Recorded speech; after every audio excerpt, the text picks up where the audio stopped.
Markas militer Israel di tanah milik warga Palestina mendadak terbakar hebat pada Jumat 28 Juni 2024. Akibat insiden misterius itu, pasukan pertahanan Israel atau IDF mengevakuasi 200 tentaranya. Dilansir dari Tribunnews.com pada Minggu 30 Juni 2024, hal itu disampaikan langsung oleh militer Israel.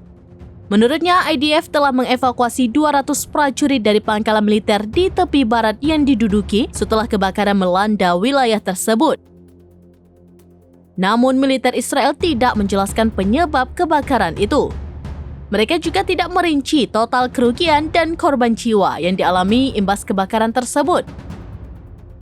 Militer Israel hanya mengungkapkan bahwa pihaknya tengah berupaya memadamkan api.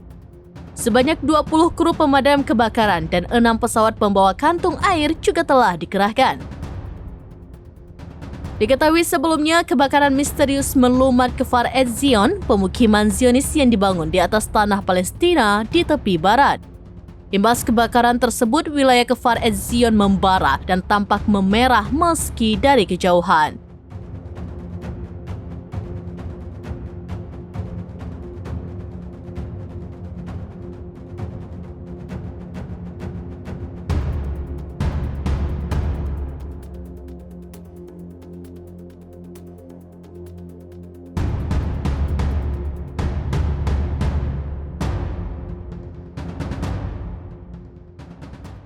Download Tribun X sekarang, menghadirkan lokal menjadi Indonesia.